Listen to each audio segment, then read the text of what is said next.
Mountain, Island, Lightning Bolt, Spell Pierce, Switchblade, Stab Wound, Red Mage, Blue Mage. Hello, we're live. We did it. Yeah. Started a stream. Did it right. Had All music. right. Transitioned Yeah. well. Didn't accidentally shut the stream off. Heck yeah. We've done everything. Celebrate your successes. I successfully started this show, and now, since I got it going, I give it to you, my gift. Congratulations. Take it away, Kenny. I feel like we're batting a perfect game right now. A perfect sports ball game. I don't think so. I think but... we just pack it up. Oh, okay. Good. Oh, this is the last episode, last 10 seconds of Red Mage Blue Mage. Bye. Do you have anything to say? 8 seconds left. What are your last words? Later, losers. No. What? We got a show to do. Well, that's why I gave it to you. You already dropped the ball. Well, I mean, I think I took the pressure off of us collectively. You know, you opened things perfectly, and that was too much for me. I just want to chill things out a little bit. You just want to relax, maybe lay down in a grave. Oof. Sorry. Speaking my language. I'm trying to set you up for a good segue here, you dingus. Take it away. What's our topic today? How do I lose the thread of this every time? I don't understand. I set you up for these really great, beautiful transitions into what we have to talk about, and every time, consistently, you have failed to alley your segues are too good. They're not dumb and on the nose enough. Have you thought about the passing of life? Yeah. Okay. God. Terrible. So, I guess we'll get into it then. Do you have music queued up, by the way? No. What am I supposed to play? Yeah, don't worry about it then. What is it? It's supposed to be? This is Civilized Scholar. Oh, well, here you go. You ready? It's going. Yep. 3, 2, 1, go. Once again, it's time for an academic debate between a civilized scholar and a homicidal brute. Let's begin. All right, let's begin. Okay. So here is my topic for you and my question for you. We've heard a lot of things over the past month? year and a half. Oh, no, longer. Yeah, like 2 years. About the decline of design in Magic, especially in new cards, standard cards, and now with Secret Lair, blah, blah, blah. We know all these things. And with all these things comes conversation about the perennial conversation. Is this the end of Magic? Are we seeing the death throes of Magic the Gathering? And this was reminding me a lot of a video that the prof made a while ago, which was spoofing so many people over the years from almost the beginning of the game saying, this is the end of Magic. He has this great video about the death of Magic where it goes through all of the years of Magic the Gathering's existence and all of the different changes and things that have happened and being like, oh, this is the end. This is the thing that will spell the end of Magic. And of course, the joke is Magic is still alive and thriving.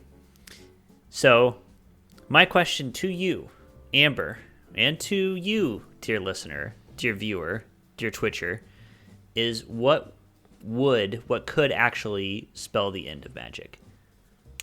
So, I don't think Magic will ever truly die, because if there are people who still play it casually in cards, I mean, things still exist, right? It's like why people still play old editions of D&D. It's like that will still be a thing.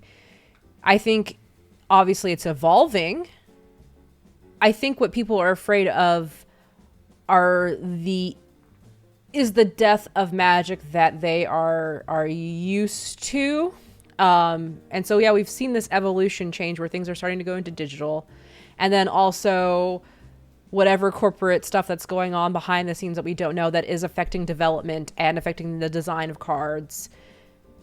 I don't think what will ultimately cause the death of Magic as we know it today, I think will come from a corporate decision.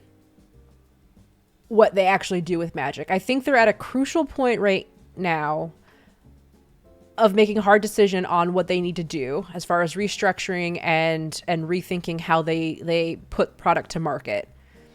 They're either going to have a leader who is going to try to do what we see currently doing what we see now. And that is ultimately going to probably drive Magic into a hole, at least the community wise. I'm going back to our old episode or a previous episode. We've talked about how we, the community here in the Twitter space or content creating space, we're really a small number in the larger pool of Magic players that we don't hear from, really, because they're not in these spaces. Mm-hmm. And I've talked about how numbers are very important in business. So if they're still making good margins and they're hitting their budget or exceeding their budgets or their projections, that's what's ultimately going to drive the corporate side of stuff. And if we see things like this past Secret Lair with The Walking Dead and like arena things, and the trend is upward and they are making lots of money and it's more, there's less overhead there and they can make more money off of it, the leadership that is in a position where they're only following that, Magic is going to, as we know it, will eventually pass away. Does that make sense? Yeah, I think it's a good initial distinction that you draw where you're saying Magic will be here, especially for you and me. We don't play in Standard. We don't play competitive. We play Commander. We play Cube. We play casual formats. And I think about this all the time. Like my Cube, as long as my double sleeves hold up and I'll replace them regularly, then I'm good on that. I'll be able to play Magic. And so, yeah, like death of Magic as in like, will this company keep making this game? I guess is the big dividing line. The company will continue to make this game. They will milk this cash cow for as long as possible.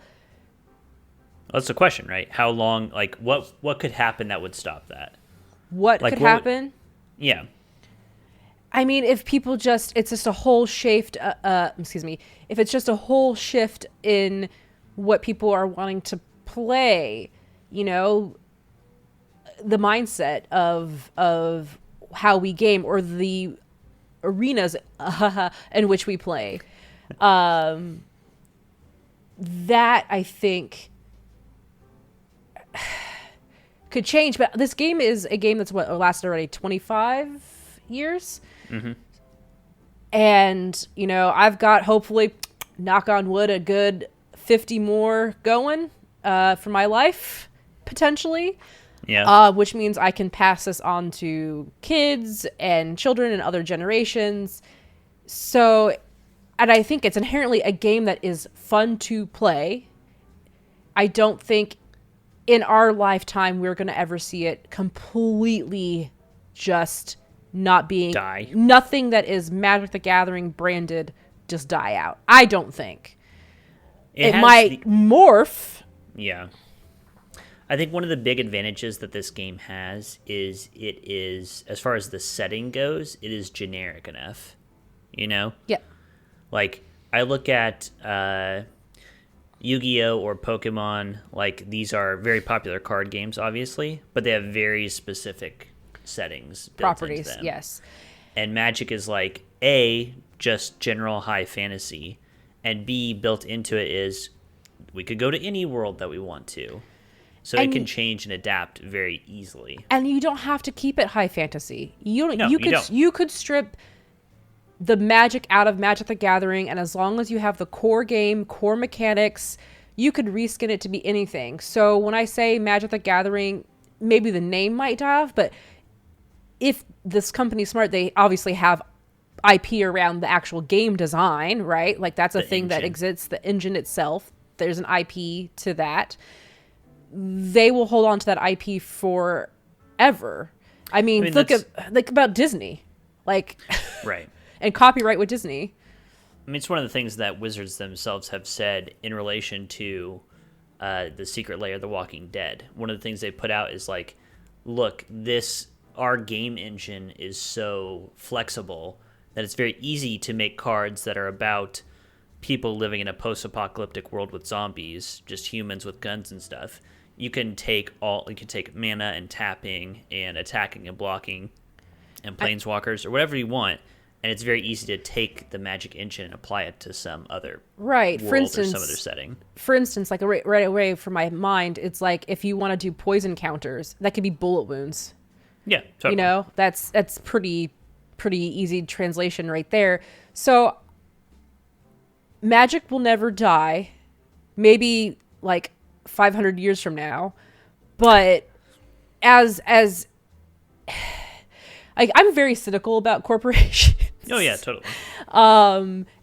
And they're gonna if it works, and if it's making money and people are buying it, they're gonna keep putting it out there until it becomes, the cost is too much, the overhead becomes too much, or the maintenance becomes too much, and which yada, seems yada, unlikely yada. given that things are moving more digital already. Right. So I don't think it's gonna die. What could kill it? I mean, unless bad business decisions just run that thing right into the ground. Well, that's a good transition here. So this week, one of the things that got me thinking about this topic in general was, like I said, over the past year, the power creep in Standard, 100 bans. Like, it's not a good time to be in Magic Standard. Although now, hopefully, things are kind of turning around. We'll see. But a few weeks ago, there was this great tweet from Nauseous about siege rhinos, and they made a series of images of siege rhinos over the year 1994 to 2020, and depicting like what this card would look like each year, and trying to ramp up the ridiculousness of it. And I threw one into the mix. If you want to, are we switching over now? Are we going to a different thing? No, I'm sticking with the same topic. I just wanted to show this card in the context of this. Sure. The slide 3. Yep. Okay, it's up on screen. Yeah, so this is my very fake 2020 or 2021 card, Rhinoceros Hucetius.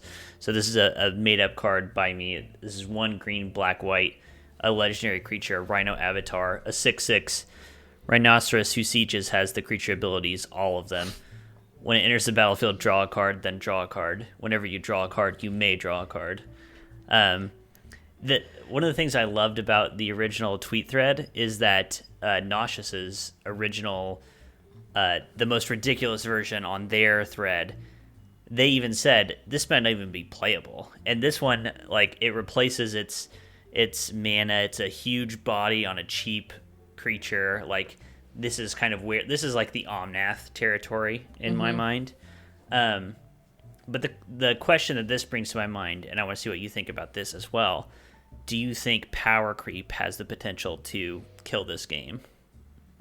Or do you think that's worrying for no reason, basically? Well, that goes right back to that is a symptom of a larger illness, a problem. That is bad business and bad design.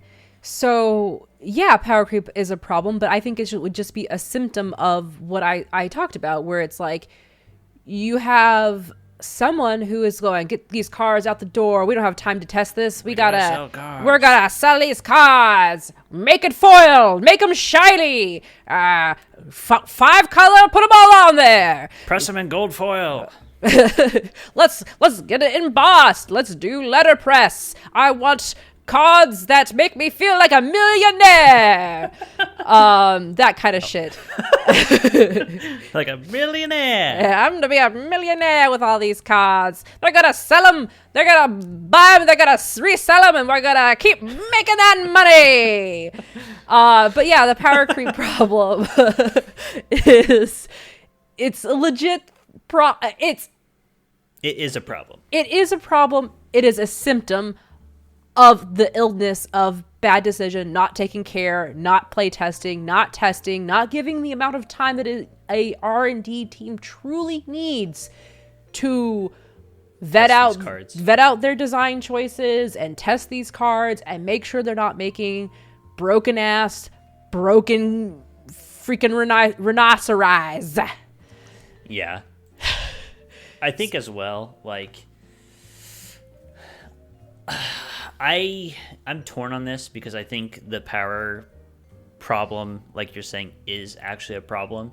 But I've also heard, all the people in Magic who are like, oh, it's just becoming Yu-Gi-Oh! It's just becoming Pokemon with the power problem. And it's like, in my head, I'm like, yeah, but like, aren't those popular games? Like, lots of people play Yu-Gi-Oh!, right? It's not dead.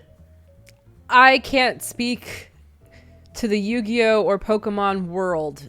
I barely dabbled, so I have no idea what that's like. I also don't know the gameplay at all. I just know that those games, for all, like, I hear tons of talk from mostly Magic players talking about Yu-Gi-Oh! And talking about how, the power problem in Yu-Gi-Oh! At least we're not Yu-Gi-Oh! Or are we going to Yu-Gi-Oh? Is Magic turning into Yu-Gi-Oh? And it's like, I know Yu-Gi-Oh! Still exists, and it's existed for a long-ass time. So I know that there are legitimate Yu-Gi-Oh! Players, obviously, and legitimate Pokemon players, much like the Magic the Gathering realm. Mm-hmm. You talked about how this IP that exists to support these games. What I want to bring back up that, again, we don't really know from a community standpoint and engagement online and in our online communities. We only have those voices. Speaking as a child who did not have access to the internet as a kid, or was very limited or very restricted, I just bought cards because I wanted to have a Pikachu or Charizard card. Yep. And same with Yu-Gi-Oh! We all, in my household of 5 kids, all had Yu-Gi-Oh! Cards and Yu-Gi-Oh! Decks. We had no idea how to play the game, and all we did was role play with them. Same. I traded with Pokemon cards. I never learned how to play. Yes, I played Pokemon virtually because I got a starter box that had a deck of cards, a pre-made deck, and in it was a CD-ROM that you could play against an NPC computer AI, and I would play that all the time. And I learned how to play Pokemon via that. But I never, because I'm 8.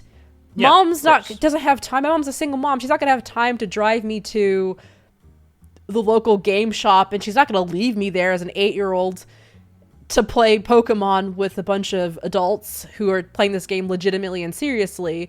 So all I had was my imagination. I would just collect cards because I liked the art. Mm-hmm. And I spent a ton of money. All of my allowance, anytime I would do extra chores or stuff, would be spent on cards that I never played the game. I just liked looking at them in my binders. My binders full of Squirtle. So It's like, I don't know. I think there's that market too. And again, when you're looking at numbers, true, from a business perspective, are we doing well? Are we above our targets for the year and stuff? So that's for this quarter. Yes. Ooh, quarter. Margins. Net. Gross. We gotta sell more of these packs. I got a big old cigar in my mouth. Yeah. All these kids buying my Yu-Gi-Oh! Maybe we should package it with some bubble gum. Let's make a deal with Bubblicious. I don't know. What are the kids like these days? Pocky? Every Pokemon comes with a Pocky. Pokemon. Holy shit. I should be an R&D. It sells itself. R&D, come talk to me. I got some great ideas about Pocky and Pocket Monsters. Anyway. But this is literally the people who are upstairs in your corporate office who are saying to sell I've had things. Pokemon-themed car seats. Yes, these characters that I am obviously exaggerating, talking about Yu-Gi-Oh! Cards, these businessmen with their giant cigars and making Pocky Pocket Monster, is a thing that happens. I have experienced it. Well, I think that's the other thing, and that's what's kind of worrying at the moment, at least in Magic. And maybe this is like nostalgia goggles, like, things are changing now. Didn't used to be this way, where it feels like they're really just going to the cash cow, you know what I mean? Like going for these things where, not to bring up Secret Lair yet again, there's plenty of examples. Commander, they're just going crazy with Commander and Commander players and getting as much money as they can. But is that sustainable? I bet it is. Like, as much as we complain about these things, like, by all accounts, it seems like Magic is doing super, super well, even through the pandemic. Yeah, I mean, it's because people are needing things to do at home. Very true. Yep. All right. It seems like we have the consensus that Magic's not going anywhere. Yeah, not while I'm alive. It might surprise me though. It could. It could. I mean, I think it occupies the same space in my head as like Star Wars. It's like, can they fuck up and do stupid things with the Star Wars property? Yes, and they have. Is Star Wars going to die in my lifetime? No. There's going to be Star Wars movies coming out until I die. And Marvel and whatever. Yeah, it's going to be a thing. I mean, we still have property that's ancient that's still coming out. I mean, The Mummy, The Invisible Man. Oh, God. I'm just saying. No, you're right. You're right. Remember The Mummy? Yeah, and Magic is still like alive and vibrant, so I don't remember Nicol Bolas? He's a Gundam now. Sure. That could happen. Well, that's what you were saying too. Like, just before we move on, you were mentioning how like Magic and high fantasy, and you're like, it doesn't have to be high fantasy. They've already explored different regions, like touched on them, like Gothic horror. That's like, it has some magical elements to it, but that could just be like a Gothic horror section, or it could be like Mirrodin, which is like robots, and then it's like, oh, also there's a little bit of magic stuff going in here. I really quick am looking at chat, and I just want to say I am not disparaging The Mummy that is with Brendan Fraser. I am disparaging The Mummy with Thomas Edison Cruz. Thomas Maypother was his original name. Oh, whatever. So anyway, just be clear, Lily, not Brendan Fraser, The Mummy, which I love that movie a lot. All right. Anyway. All right. On to segment 2.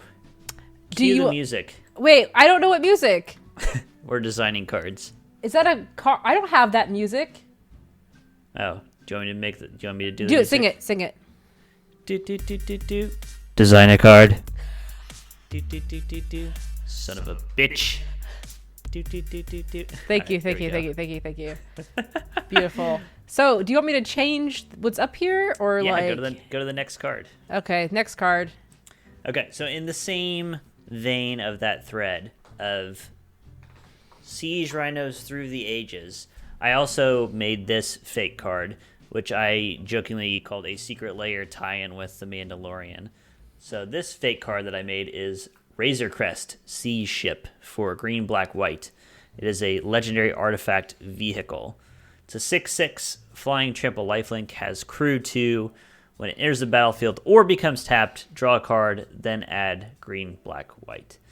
And this one I was very specifically thinking of Omnath, in that it is cheap, multicolored, replaces itself in terms of the card and the mana immediately, and is this gigantic threatening force on the battlefield as well. And also gains you life, because why not? Sure, why not? But I when I was designing this, I was like, I want to make a fake Secret Lair card. And my old man brain, I was like, what's popular right now? What's coming out right now? And I literally looked up popular TV shows. You Googled popular TV shows? I don't know what people watch. I don't watch shit. But then I was like, oh yeah, The Mandalorian. They're coming out with a new season. So I was like, I'll design a vehicle. I'll design the ship. I was like, do they have like Slave 3 or whatever ship it would be. No, it's called Razor Crest, I guess. So I made that. But this got me thinking, and this gets us into designing a card. I thought we should have some fun and design some cards based on fiction and stuff that we like. And I know you had an idea based on something you've watched recently. What? I haven't watched anything. I don't watch anything good. Have you watched anything by Peter Jackson recently?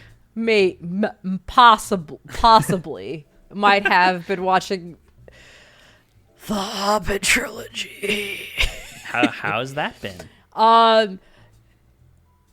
Woo-wee! It's been a great time. I love sitting for 2 hours and 50 minutes wondering, wait, what happened?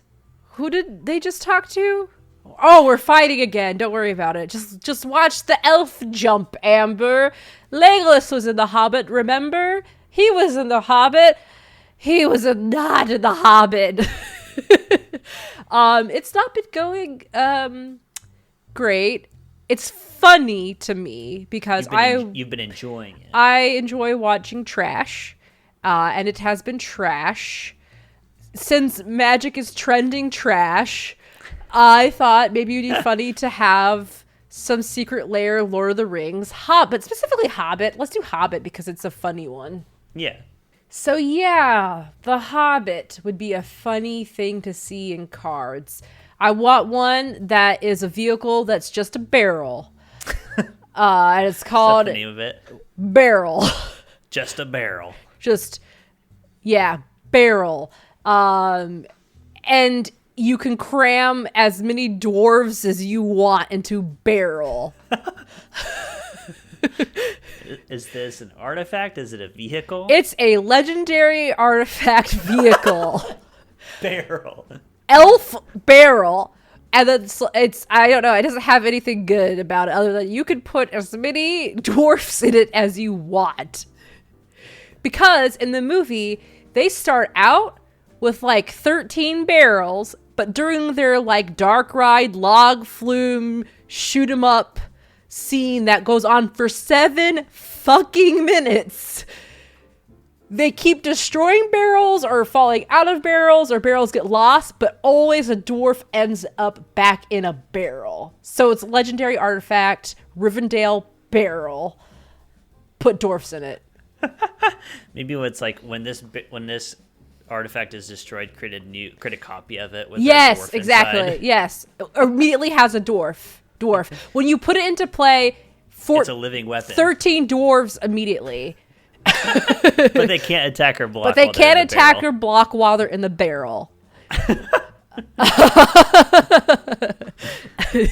a good card. Hire me, wizards. You're not gonna test it anyway, so let's just put it right to market. I was gonna say I can easily see doing something there with like either island walk or forest walk or something because it's like floating along, and it's getting through. River walk is what it's called. It feels like legendary land river. That's a new land I'm introducing. Ooh. It feels like... Sorry, go ahead. Oh, no. I was just thinking about making new land cards that transform. So you got Greenwood and then Mirkwood, baby. I mean, that fits right in with Zendikar, right? There you go. Modal flip lands. There you go. I didn't even know that existed. Genius. Wow. Let's think. I feel like your barrel card to me is really begging to be a card that has like a quest built in, like if you achieve like there are 13 dwarves inside the barrel, but they can't attack or block until you do something. I don't know. There's a lot of getting stuck in things in The Hobbit, I've noticed. In webs, by trolls, by elves. So there's gotta be some sort of like grapple mechanic or like prison mechanic or like you stuck. It's an instant called you stuck. Well, we could resurrect the mechanic from one of the Ravnica sets called detain. When you detain something, it can't attack or block, and it can't activate abilities until the next turn. So that could be your stuck mechanic. You stuck.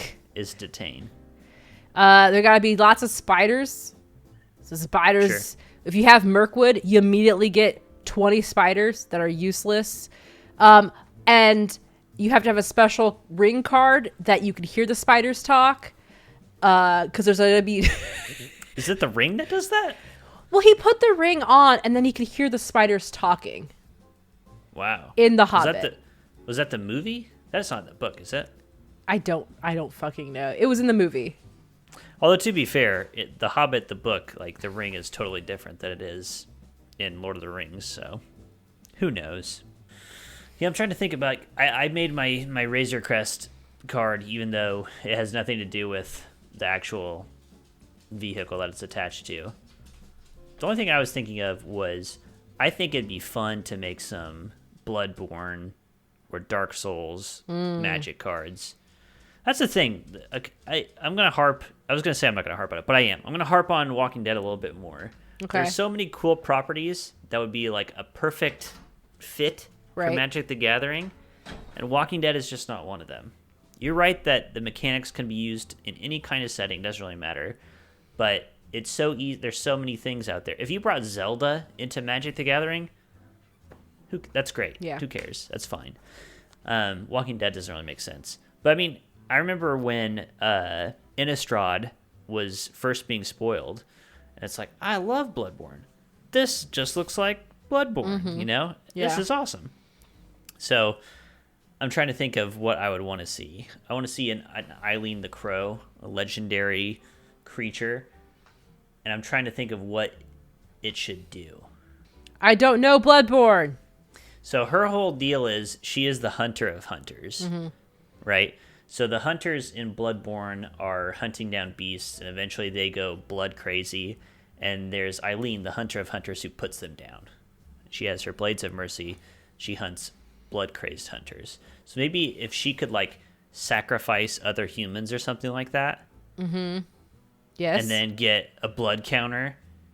Sure, blood counters could be a thing. You proliferate your blood. Maybe when she gets to a certain amount, she transforms. Look, you're being too serious. I don't hear anything about people being stuffed into anything else, so I'm immediately out. Okay, so... Sorry. But I think that'd be a good blood counters would be good, because you collect blood in Bloodborne, right? Is that what all you do is you go around with a net and you scoop up blood drops? Yeah, you get some blood, and you put it in your sack, your blood sack. Your blood sack, and then you carry your blood sack around, you dump that into the blood barrel. Oh my god, crossover IP! Boo! Oh no, there are dwarfs in there! If you cover the dwarfs in blood, it'll be easy to get Then you get blood dwarves. Then you get blood dwarves who go insane, but also it's how you can like sneak them across the border into the other person's territory, and now they have just infected blood dwarves. This is how the Arkenstone was made. It's a bloodstone. The Allspark. Sorry. I saw the Arkenstone. I was like, that's the Allspark. Oh, Thorin, look at that beautiful Allspark. And then the Arkenstone is the Allspark. And you can use it to build a Transformer. We already have a Transformer card. Genioso. Goddamn. And then you have a fire truck. Then you have all these vehicles. If you put the Allspark into your Razor Crest sea ship, it becomes a fucking Transformer. What does it transform into? The Razor Crest Siege Man. Siegeman. Siegeman. I'm here to siege your dwarfs. We're gonna put them in barrels. We're gonna see them grow. We're gonna meet our gross margins and top dollars. Give me a cigar and some caviar. I'm going to the bank, baby. Oh my god. This went in a slightly different direction than I thought it would. Look, R&D, just listen to me. You gotta... I will take thee the unto kids, the sea. The kids these days, they're loving those dwarfs. I agree with Molten Steel Gaming here. I follow Rocket Orca on Twitter, and all she talks is about is those dwarfs. I want to see more dwarves and Magic the Gathering. Also, barrels. Barrels seem real hot right now. Barrels as far as the eye can see. I love them barrels. Oh my god. You've lost it. Don't forget about the Pocky. Kids love the matcha boba tea. Ooh, boba tea is real trendy right now. We got the tapioca pearls. We're gonna have tapioca counters. We're gonna turn Magic the Gathering into a freaking amazing game. Just listen to me. Anyway, wow. Anyway, what card did we design? Where did this start? I have no idea. I think this was Eileen the Crow originally. Oh, I'm sorry that you're trying to make a legitimate Bloodborne secret lair car, and I got in the way of your beautiful R&D design, your R&D work, because I have a great idea. No, I think you nailed it pretty much. Oh, Bloodborne? Nobody likes that. No! Get out of here with Bloodborne. How about Gossip Girl? We're gonna corner the market. Ooh. Let's make some Gilmore Girls cards. Holy Okay, that's a niche market right there, and Yeah, maybe like a handful of us exist. that's fine. Let's go for it. Okay, Luke's let's start with... Diner. Okay, is you want a location first. That's a land. Obviously, legendary. It gives you caffeine tokens. Okay, what does Okay, that do for me? caffeine tokens fuel my ability to run hotels. Okay, I'm making Monopoly. I don't know what's going on right now. Maybe caffeine tokens, like your creatures do +1 damage, but you take damage from it. Like at the end of turn, Yes. you crash, so Oh, you have yeah. to get If rid of you- your caffeine tokens, and you take damage based off of them. If you exceed more than 3 caffeine tokens, then you start to take on. You lose your next turn. You lose. No. You start. You start gaining turns at some point with caffeine, but For then having too much caffeine? yeah, because it keeps you going. See, But it's I also like the killing instant you. Boost. Yeah, I like the instant boost of caffeine, and then eventually you crash. If you hit a certain number, something bad happens. There is a mechanic where you eat, but you're not allowed to finish the meal before you go to your next turn. So if you accidentally use up all of the tokens on the thing, you fuck up. I don't know. God, I don't. Whatever. Gilmore Girls is like a very interesting Very property specific. to try to reskin Magic on. Caffeine, yes. What I else think is you can there? do it. So if you're gonna make, like, let's say a Lorelei card, what color is Lorelei? Lorelei is probably, in my opinion, blue. Nope. She's not blue. Rory is blue, for Yes, sure. Rory's blue. Because she's a mage. She's definitely a mage.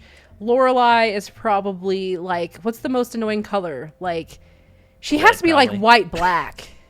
Shut up. Yeah, She's probably selfish. red. She is probably goddamn red. I think she's red just because she's so, like, energized and so, like, emotion. Maybe she's a driven. 3-color card. Red, black. Because, white. like, at first, I thought she was very much she's kind of like a goblin. Like, she lives her life, like, in a trash hole, in my opinion. Anyway, she so. is a goblin. Oh, my gosh. Luke cards repair things Yeah. for free because he just keeps giving. Okay, we got to get out of Gilmore Girls. Pick a different property. I'll think about it, but it's really an interesting. Well, that was my pick. I think you should Oh. pick one more property, and then we should wrap up after that. I mean, the only things I watch right now are like Great British Bake Off and. That's fine. Let's make a Paul Hollywood card. No, Why? I don't like Paul Hollywood. Make a Ruby card, and she, like, Just taps to tier put tier tokens into play. Tier tokens. No, I'm trying to think. We see you're doing this wrong. You gotta think big business. What do the kids like these days? We got Among Us. Walking Dead. Ooh, Among Us. Fortnite. There's a dab card. What? I don't. There's a. How old are you? I don't know what a kid's like. It's gotta be Among Us. Surely is the hot new game right now. Fall Guys. That's old. You're old. Yeah, I'm old as shit. Um. I like the idea. Just putting Among Us out there. This is an interesting Magic idea in general. They've already made with Conspiracy, they have this idea of the monarch, and one person gets to be the monarch. It's cool in my mind that there is an imposter among cards. And so, like, I can see, like, doing something cool with Morph with, like, face-down cards, and right. one of your face-down cards is the imposter. Yeah, but Hello? as far as, like, a property is concerned, it doesn't have a long, like, there's not a lot to draw from. I haven't played Among Us. I don't know anything. No, it's a fairly generic setting by design. So I'm just saying it's taking me an interesting Jurassic Park. Okay. Make a card. Chris Pratt. Wrong Jurassic Park. I know that's the one you're into. No! To make fun of, yes. To enjoy as a film, no. Jurassic Park, the original. Let's do our last card. Gotta do DNA. Is that what Ikoria was kind of trying to be? To me, Ikoria was more just Godzilla, like... Big monster kaiju. Yeah. Okay, never mind. Get rid of Jurassic Park. What other cool properties that shall not be named outside of that one can we talk about? Would you want to see on Magic, in Magic World? The one that shall not be named. Yeah, I know what you're saying. That doesn't... No, thank you. I can't. This is a big callback, and it's already, like, this is out of date. When we first started this podcast and we were pitching ideas to each other, one of the ideas I had for a segment was making commander decks themed off of fictional characters. Yes. And I thought it'd be cool to have a, like, Infinity War, like, snap deck. You know what I mean? Yeah. Mm-hmm. So I think it'd be cool to have a deck like that, maybe. Or to have a card representing that. I think my who I am as a person and what, like, draws me in are very specific and outdated, and I know that others like me exist, but I really like games that are like, I mean, it's how I play my commander deck, right? I just want to see numbers get big. Mm-hmm. And so any sort of, like, farming game, like a Stardew Valley Magic of the Gathering kind of themed thing, or Harvest Moon obviously is my game before Stardew. That kind of stuff appeals to me. I would love to see just, like, an idyllic, pastoral, happy, cute thing, which could, if you're wanting to, like, potentially expand your consumer base. Yeah.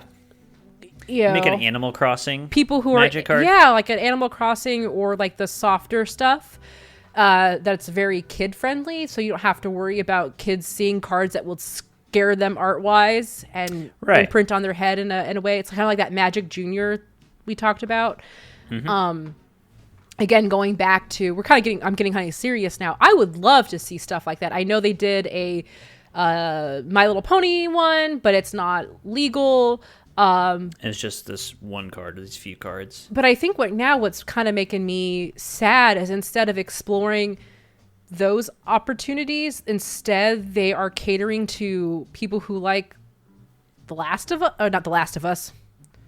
Walking Dead. All these fucking zombie shits. All these zomboids. These zombies things. I guess for me right now, I am, because of this year, because of everything that's been going on, I would love to see more happy, like, collaborative, kind of beautiful, wholesome content is what I want.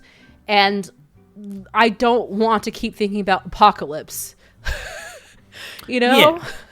Yeah, it's kind of unfortunate. Like we talked about this next year, Time Spiral Remastered is going to come out, and I love that set, but it's like Dominaria in ruins, and it's like, man, I just want to plant some flowers, get a pollen token so that my bees may get big budded and great, and then I can then take and steal pollen tokens from another player, and it can still be competitive. Yeah, it could still be very competitive, but it doesn't have to be dramatic or chaotic or have catastrophe.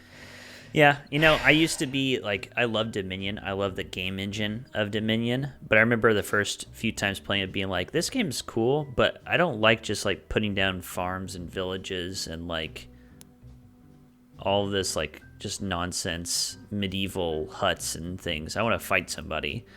And it's like, now I feel the opposite. Now I agree with you. It's like, I could go for a farm. I could go for a village card. Yes. So I think Magic has a very good foundation, a very good game engine, a very good system that you could reskin. And if they want to truly keep it alive for a long time, they would be smart and explore those options and listen to their community who is vocal about what they want. I mean, there is a reason why people do polls. And if like you're not paying attention to your consumer data, the interview ones, or anecdotal data, you're gonna kind of suffer, because just like how I say I can't be the only Magic the Gathering player that isn't into Gilmore Girls. Like, we're a subset, and maybe it's not Gilmore Girls, but stuff like that. Totally. In that vein, the reason why people like the first 5 seasons of Gilmore Girls, because those are the only 5 seasons that really exist. Yeah, I think you would be wise to explore that, and that is probably why Magic will ultimately die, in the sense of what most of the players today love about Magic the Gathering. Good wraparound. Good tie back to the first session. Nice, neat little bow. Damn. Master of segues, master of ending a conversation. No, I'm this not has been Red Mage, Blue Mage. That was Amber, queen of the segues, queen of the endings. You can find us at Red Blue MTG. We just streamed this on Twitch, twitch.tv/Geekspective. You can find me, Kenny, at Wolfmere. And I am at Rocket Orca. And until next time, I'll be representing Counterspell. And I got 27 dwarves in a barrel. Goodbye. Bye.